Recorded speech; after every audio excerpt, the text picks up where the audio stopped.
Hello, I'm Tom Bailey, and in today's episode, I'll be getting to know Judy Hoberman, who is an award-winning international speaker, best-selling author, a trainer, and the leading authority on women in leadership. So, Judy, hello, and a very warm welcome to today's episode.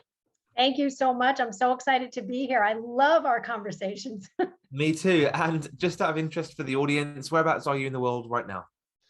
Right now, I'm in Dallas, Texas. Dallas, Texas. Fantastic. Thank you so much for sharing. And I just wanted to share a little bit more about you before we did get started.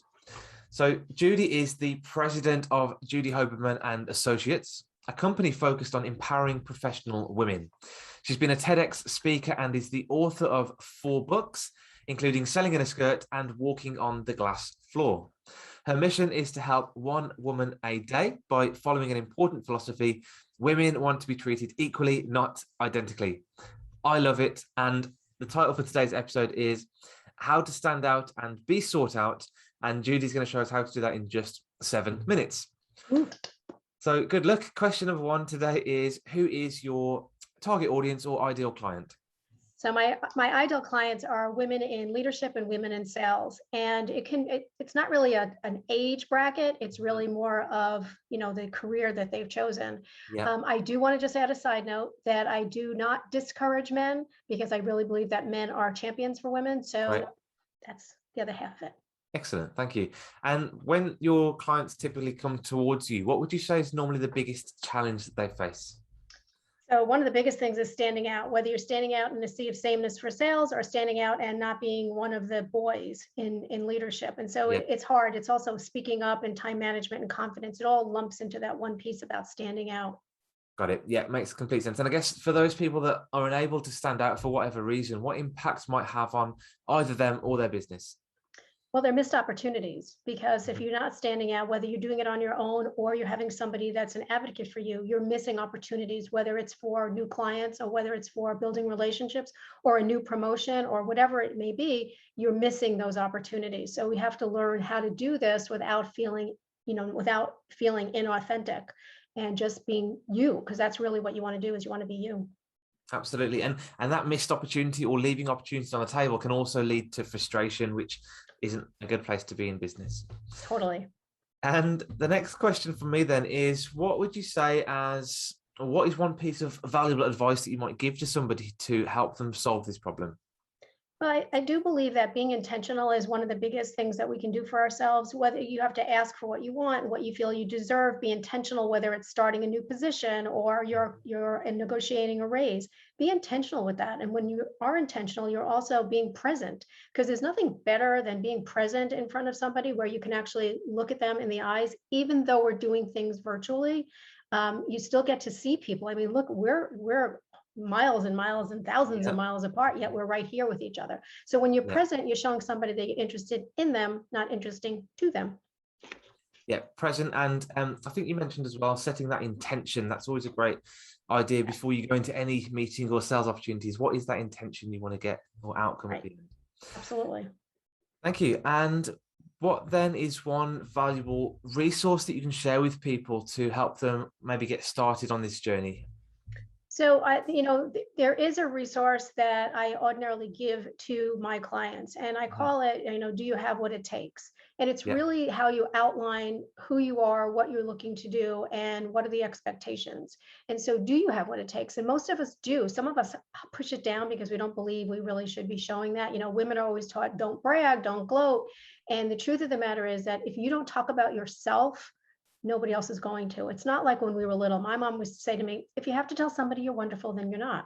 Well, I get that, and I understand that, but I'm not talking about bragging. I'm talking about, do you have what it takes? And so it's a great resource, and it's going to be something that I'm going to send off to you as well as a special report. Excellent. Thank you. And once I've received that, what I'll do is I'll put that report into the show notes as a link so people can just click that, download it, and get started. So question for yourself then, obviously you've been in business and you've worked in different industries. So what would you say is one of your greatest either key learnings or mistakes or failures that you've made either in life or in business, and what did you learn from it? Well, I think one of my greatest learning, which I don't really want to call it a failure because it wasn't a failure.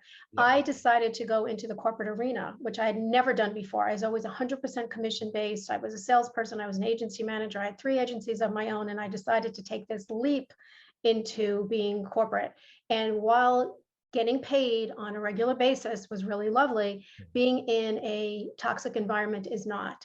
And so my biggest mistake and learning lesson was I lasted too long. I stayed too long. And when I decided to leave, it was jumping without a parachute and building it on the way down. And so my learning lesson was, don't wait so long. And when you know it's not right, don't stay, because it's not going to get any better. And it took a lot out of me. I was physically getting ill. And until my kids said to me, you're going to end up in the hospital. So can we call it a day? And so it was very difficult, but that's what I did. Yeah, I completely understand. When you've got your mortgages to pay and your bills, you know, that monthly salary income is great. And it's very difficult to move away from as an entrepreneur sometimes. Yeah, totally. So maybe start creating on the side a little bit before you do make that leap as well, if you need to. That's one way of doing it. The other thing I did was because I got paid every other week that I got paid, I earmarked it, investment into my business. I had no idea what my business was going to be, but I didn't resent them as much, you know, because I knew that I was leaving. They just wouldn't take my resignation. So that worked out. They were almost helping you launch your business by having that money set aside each week. So yeah, that's a great way to look at it. And the last question from me today is, what is the one question that I should have asked you today that will also bring some great value to our audience? So it's a question that I learned, and it's a question, when you ask this question, it opens up a very different direction in the relationship. And every time I ask it, most people will say, ooh, no one's ever asked me that before. So the question is, what do you still want to accomplish?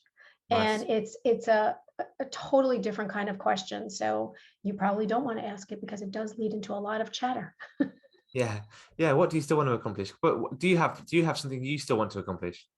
I still want to get my message out to more and more women and make sure that we can work together to move the needle in women in leadership. Because if you hear the statistics, there are more men named John than there are women as CEOs. Yeah, that's kind of difficult. So I want to continue what I'm doing, because I love what I'm doing. I want to do more of it, and I just want to help others and work together to move the needle. Excellent. It's a great mission, adding lots of value in the world. And Judy, I wanted to thank you so much again for coming along today and sharing such great value with our audience too. Well, thank you so much for having me.